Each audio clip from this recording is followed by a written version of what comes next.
जोहार तोहनी सभी के तोहनी के YouTube channel Jharkhand math zone में हमें तोहनी सभी के नमस्कार करियो। आज हमें थ्योरी ऑफ इक्वेशन के इम्पोर्टेंट वीडियो लेक्चर शुरू करे जाइयो। तोहनी चिंता नहीं करियो कि हमें खोटा में पढ़ेबो, हमें हिंदी में तोहनी के सभी के बुझेबो। तोहनी चिंता नहीं करियो, हमें हिंदी में शुरू करे जाइयो। कृपया करके तोहनी सभी ई चैनल ठो में बनल रहियो के कोशिश कर, काहे कि आज बहुत अच्छा होए वाला हो। तो चलिए स्टार्ट करने जा रहे हैं, ठीक है। थ्योरी ऑफ इक्वेशन का ये important video lecture session start करने जा रहे हैं 2015 से 2018 वाला सेशन वाला का बच्चों लोग के लिए, ठीक ना। मतलब ऐसे तो जो अभी सेशन चल रहा है रिसेंट में उसी सेशन का है, लेकिन जो इम्पोर्टेंट क्वेश्चन सीरीज है ये मैं आपको बता रहा हूँ कि ये ऐसे क्वेश्चन जो है कि प्रीवियस सेशन में आ चुके हैं। पहला 2015 से 18 में ये क्वेश्चन आया हुआ है। Answer the following questions, answer any 4 questions, ठीक है। क्या है? Define polynomial and give an example. Polynomial क्या होता है उसके बारे में आपको बताना है और उसका एग्जाम्पल देना है, ठीक है। Any expression of the form a nought x to the power n, ये देख रहे हैं, ये जो एक्सप्रेशन है इसी को हम लोग पॉलिनोमियल कहते हैं। यदि n का मान 0 या 0 से बड़ा है तब, याद रखिएगा 0 या 0 से बड़ा होना चाहिए। और a नॉट a1 a2 ये सब रियल कांस्टेंट होगा। और एग्जांपल देख लीजिए f(x = 2x to the power 5), ये समथिंग जो है ये एक पॉलिनोमियल का एग्जांपल है। नेक्स्ट है 1 root of the equation x³ + x² - x + 15 = 0। तो आप और इसमें से इसका एक रूट है -3, तो आपको अदर रूट्स निकालना है। क्यूबिक इक्वेशन है और तो ऑब्वियस सी बात है कि 3 रूट्स होंगे, है ना। तो इसमें से एक रूट्स आपको दिया हुआ है -3। तो here x = -3 is one of the root of the equation. तो कौन सा इक्वेशन का x³ + x² - x + 15 = 0। Now two other roots are, तो अदर रूट्स कैसे निकलेगा? सिंपल सी बात है कि हम लोग क्या करेंगे, x + 3 मतलब -3 है ना, x = -3 तो उसको x + 3 कर लेंगे। अब उसको उससे डिवाइड कर देंगे, क्योंकि वो अगर -3 फैक्टर है, ये रूट्स है, तो उसका फैक्टर क्या हो जाएगा? x + 3 हो जाएगा। उससे डिवाइड कर देंगे सिंपली x³ + x² - x + 15 को हम लोग डिवाइड कर देंगे। तो जैसे डिवाइड कर देंगे तो हमारा रिमाइंडर 0 बच रहा है। तो जो क्वोशेंट है ना उसको आप सॉल्व कर लेंगे, x² - 2x + 5 को। इसको जैसे सॉल्व कर लेंगे तो हम लोग का रूट्स निकल आएगा, ठीक ना। देखिए ax² + bx + c के फॉर्मेट में वो है इक्वेशन। तो x = -b + -√b² - 4ac/2a, ये फार्मूला लगा करके यहाँ पर पुट कर देंगे।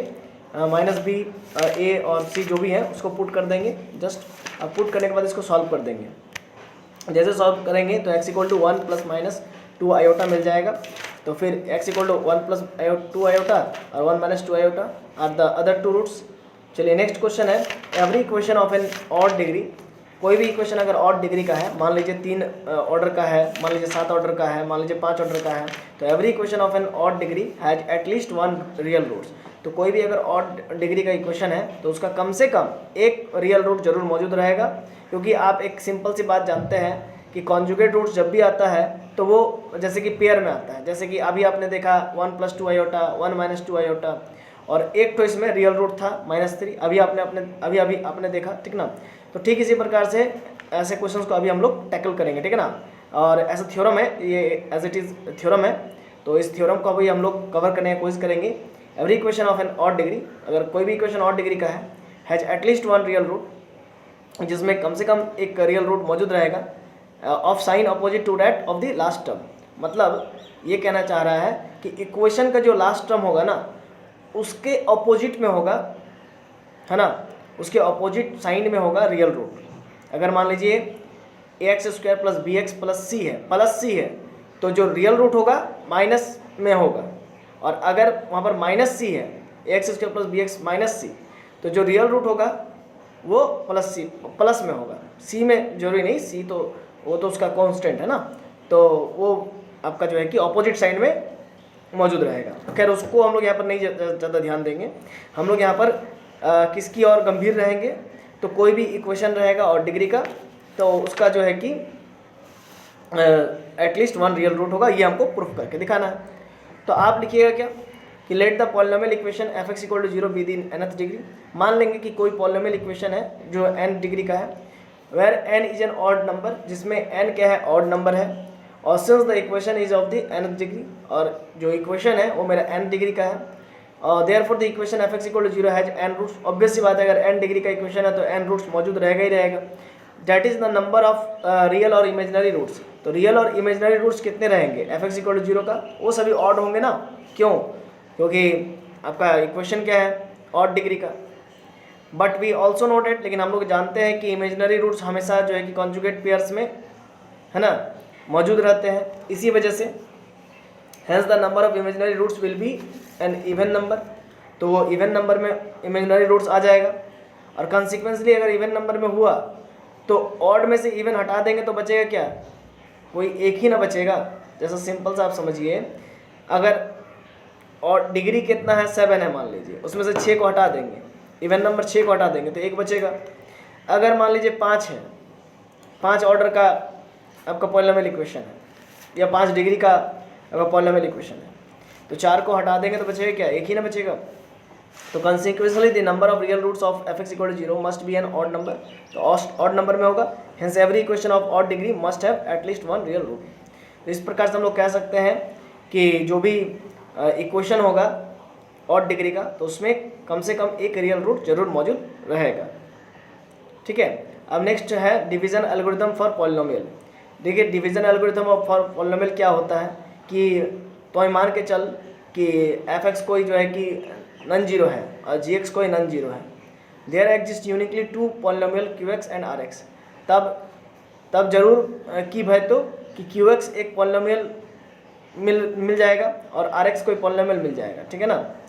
तो एफ एक्स इक्वल टू हम लोग g x into q x plus r x लिखे पा रही हो। ठीक है, तो जहाँ पर वेयर आइदर आर एक्स आपका जो है कि 0 हो जाएगा और डिग्री ऑफ आर एक्स जो रिमाइंडर का डिग्री होगा वो जी एक्स के डिग्री से छोटा होगा। आई थिंक तो बुझे पा रही हो, है ना। चल आगे हम तोनी के फंडामेंटल थ्योरम ऑफ अलजेब्रा बुझेबो। देख ई क्या कह रहा है जरा समझिएगा इसको। Fundamental theorem of algebra statement कह रहा है every polynomial equation of nth degree has n roots and no more. कहत रही हो कि ई क्वेश्चन में की कह रही हो समझ। ई क्वेश्चन में कह रहा है कि कोई भी पॉलिनोमियल इक्वेशन है अगर n डिग्री का है, ठीक है ना, तो n डिग्री का है तो उसका n ही रूट्स रहेगा, n से ज़्यादा रूट्स नहीं मिलेगा। Every polynomial of equation of degree n is 1 और 1 से ग्रेटर देन ऐसा रहेगा। अगर n कोई भी पॉलिनोमियल इक्वेशन है उसका डिग्री अगर n इक्वल्स टू 1 है और 1 से बड़ा है तो उसका कम से कम एक रियल रूट जरूर एग्जिस्ट करेगा। ठीक ना। तो प्रूफ में हम यहाँ पर लिखेंगे, क्या लिखेंगे, let f n x equals to 0 be the polynomial equation of nth degree मान लेते हैं। Since polynomial equation of real coefficient has at least 1 real root. अभी हम लोग पढ़े एक थ्योरम कि कोई भी पॉलिनोमियल इक्वेशन है जिसका रियल रूट्स है तो उसमें एटलीस्ट 1 रियल रूट होता है। मान के चलते हैं कि alpha 1 be the roots, alpha 1 जो है कि रूट्स है f n x equals to 0 का, और then f n x equals to 0 then f n x is divisible by x minus alpha 1 without remainder. तो हम लोग कह सकते हैं कि अगर अल्फा 1 उसका रूट है तो एक्स माइनस अल्फा 1 उसका फैक्टर होगा, है ना, और उसको पूरा डिवाइड करेगा, कोई रिमाइंडर छोड़ेगा नहीं। ठीक है ना। जरा देखिए एक्स माइनस अल्फा 1 से हमने जैसे ही डिवाइड किया तो आप देख सकते हो एफ एन एक्स इधर है और डिवाइड होने के बाद में रिमाइंडर आपका 0 दे रहा है और एफ एन माइनस 1 एक ऑर्डर कम हो जा रहा है क्वोशेंट में। तो f n x equals to हम लोग क्या लिख सकते हैं, divisor into quotient plus remainder. Remainder तो 0 हो गया तो डिवाइजर आप देख पा रहे हैं क्या है, एक्स माइनस अल्फा 1, और क्वोशेंट आपका f n minus 1 into x है। तो वह the quotient f n minus 1 x is a polynomial, ये भी एक पॉलिनोमियल है। इसका ऑर्डर कितना है, डिग्री कितना है, माइनस 1 डिग्री है इन एक्स में। तो again f n minus 1 x को डिवाइड करेंगे। डिवाइड जैसे करेंगे, मान लेते हैं कि डिवाइड तो करना ही है, तो इसका जो रूट्स है तो कुछ ना कुछ तो रूट्स है ना, मतलब एफ एन माइनस 1 एक्स एक नया पॉलिनोमियल आया n माइनस 1 डिग्री का, इसका मान लेते हैं कि अल्फा 2 कोई रूट्स होगा। तो जब ये अल्फा 2 रूट्स होगा तो हम लोग कह सकते हैं एक्स माइनस अल्फा 2 इसका फैक्टर हो जाएगा। तो एक्स माइनस अल्फा 2 से जब इसको डिवाइड करेंगे तो फिर मान लीजिए कुछ ना कुछ हमारा पॉलिनोमियल आएगा, पॉलिनोमियल मिलेगा क्वोशेंट में जो कि n माइनस 1 से कम होगा, एक कम होगा तो n माइनस 2 होगा, समझ रहे हैं ना। तो वही x माइनस अल्फा 1 इक्वेशन 1 बदल गया x माइनस अल्फा 1 और x minus alpha 2 into f n minus 2 into x में। Similarly f n minus 2 x equals to 0 has the roots. तो इसके पास भी फिर से एक बार रूट होगा अल्फा 3, तो एफ एन माइनस 2 को हम लिख सकते हैं x minus alpha 3 into f n minus 3, ठीक है ना। Therefore from 2 we have fn x equals to x minus alpha 1, x minus alpha 2, x minus alpha 3, है ना, fn minus 3x। Continuing this process, इस प्रोसेस को लगातार करने से, है ना, हम लोग क्या हासिल होगा, fn x equals to x minus alpha 1, इस प्रकार से x minus alpha n q, है ना। और here q is independent of x और q यहाँ पर रहेगा इंडिपेंडेंट ऑफ x मिलेगा, तो fn x equals to a0 x to the power n a1 x to the power n minus 1 इस तरह से मिल जाएगा। Hence the equating of the coefficient, जैसे हम लोग इक्वेशन 3 और 4 को इक्वेट करेंगे तो q बराबर a0 मिलेगा, ठीक है ना। Thus from 3 equation we get fn x equals to a0 बराबर, ये पूरा लिख लेंगे। Now RHS 5 is vanishes, RHS 5 जो है कि वेनिस हो जाएगा। क्यों? क्योंकि जब x बराबर आप अल्फा 1 अल्फा 2 अल्फा 3 पुट करेंगे अल्फा n तक तो वो वेनिस हो जाएगा। तो fn x बराबर क्या मिलेगा, 0 मिलेगा, हैज n रूट्स। और अल्फा 1 अल्फा 2 क्यों ऐसा हो रहा है, क्योंकि अल्फा 1 अल्फा 2 ये सब रूट्स है।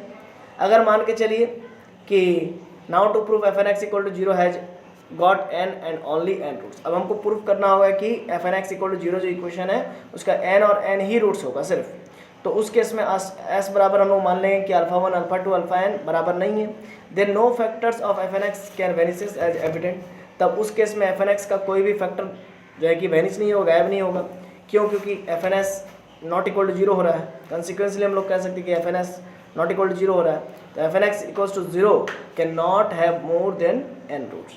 तो हम लोग ऐसा कह सकते हैं कि fn x इक्वल टू अगर 0 है तो उसके पास n से ज़्यादा रूट्स नहीं होंगे। यही थ्योरम में प्रूफ करना था, प्रूफ हो गया। आशा है तो नहीं सभी के समझ में आया, है ना, मतलब मुझे पा रही हो। तो हम लोग मिलते हैं नेक्स्ट वीडियो में, तब तक के लिए सभी भाई बहन के गीदर बुतरू के जोहार करेंगे। धन्यवाद।